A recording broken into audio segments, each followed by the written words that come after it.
Not all injuries are physical. In fact, some of the worst things that we ever experience in life are entirely mental. After all, who doesn't have a memory of someone we love saying something so harsh to us that we'd rather they just punched us in the face instead? Words hurt. And unlike physical injuries, they don't heal on their own. They need our conscious minds to work through the emotions in order for the scar to fade. And Batman understands this. And so, in the Endgame storyline, when Joker pushes Batman further than he has in a long time, this causes Batman to lash out in a way that he never has before. Not with his fists, but with his words. And he threatens to tell Joker who he really is. He's going to tell the Joker who he was before he became the Joker. A prospect so scary that Joker kills himself rather than hear it, jumping off of a waterfall and falling to his death, only surviving thanks to some Dionysium, a sort of immortality element that brings him back to life that he accidentally gets exposed to in the cave system.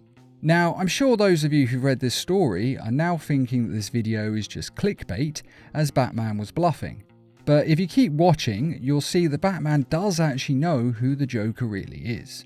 Of course, you are right though, Batman never knew who the Joker really was, as is revealed in a later panel, when we see that Joker's identity is not on the Batcomputer. However, in the future of the main DC comics, it is revealed that Joker's family, whom Joker thought were dead, did in fact not die. He was misinformed by the police officers and they are very much alive, though Joker doesn't of course know this, as he believes them to long since have been put in the ground. Well, he doesn't remember them now of course, the Joker has lost his memory when he lost his mind. But back before he was the Joker, he did in fact think they were dead, and it was all part of his one bad day that turned him into the Joker in the first place. But Batman found them and has been keeping them protected in a safe house off the grid. So Batman clearly does know the Joker's real identity. After all, he can't know the Joker's wife and child without at least knowing some of the Joker's backstory, and his name would be one of the first things on that list. In fact, it's most likely how Batman found them in the first place, researching possible men who could be the Joker. And I think Batman was genuinely going to tell the Joker his name in Endgame, as he was more furious with the Joker than he had been in a very long time, and he wanted to hurt the Joker like never before. And the only reason the information is not in the Batcomputer is because Batman is protecting the wife and child, and his files have been hacked into before. So it's much better to leave that information out of the digital world in order to keep it safe, locked up inside Batman's head. So Batman clearly does know his real name and could choose to tell the Joker, and in doing so would most likely cause all of his memories of the Joker's past that he has buried to resurface. So why doesn't he do this? Well, it's an ace Batman keeps up his sleeve, most likely because he doesn't know how the Joker will respond once he knows the truth, and of course, to protect Joker's wife and child. After all, if the Joker's memories return, then he'll know his wife's real name and would most likely want to go to her grave. And what would happen when he finds out that there is no grave, as she never died? And we all know that he would eventually find out one way or another.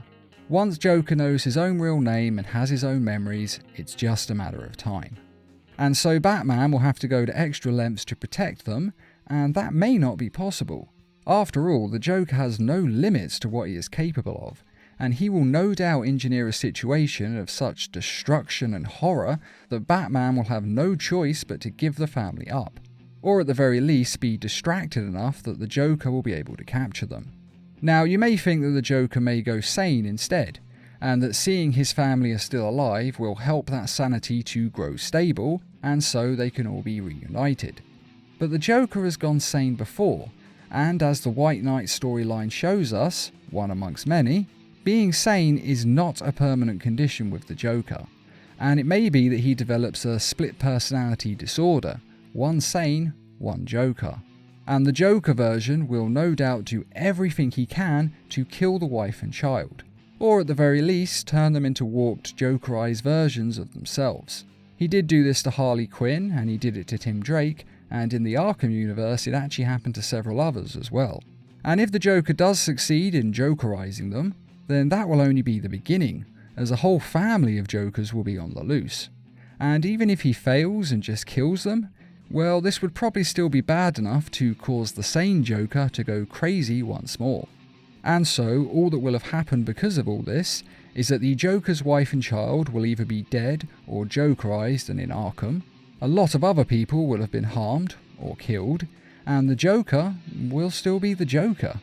Or possibly even worse, as the experience may have made him even more vicious, if such a thing is actually possible. And that is why Batman never says anything. It's just too unpredictable a weapon. Well, one thing about it is certain. It would cause the Joker to act out in a chaotic way like never before, and cause untold devastation to Gotham and to its people.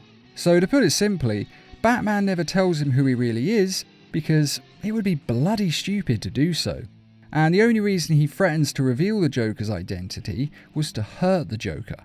And he may have actually done it in the heat of the moment, as he was still reeling from the pain of the Joker's latest attack and not thinking clearly. But I bet you anything you like that Batman is damn glad that he didn't tell him, because he would have unleashed even more chaos if he had. And it's also why he hasn't threatened to do it again. Once Batman cooled off from this event, he'll have realised how reckless and dangerous he was, and how lucky he was that Joker jumped off that cliff. Batman has no doubt learned that with the Joker, the best weapon he can use is his fists, and not his words. He's tried words before, and it never works out well for Batman. The best he's ever been able to do is distract the Joker. But when it comes to psychological mind games, Batman can never match the Joker's prowess. So in short, Batman wants to keep the fight on terms where he has an advantage. He knows the Joker, and he knows how to beat him. And it's better to fight the Joker you know than the Joker you don't know. Or at least that is my theory as to why he's keeping this information to himself. But what are your thoughts on the matter? Do you agree that this is the most likely outcome? Or do you think that something else would happen instead? Feel free to let us know in the comments, as this is very much a discussion video, and I'd love to know what you think, especially if you thought of something that I haven't mentioned. And I'd just like to quickly remind everyone that we have some merchandise available on our store, and to say thanks to all of you who have donated to the Needle Mouse Productions page on Patreon. And as always, thanks for watching, and feel free to subscribe, share, like, and comment.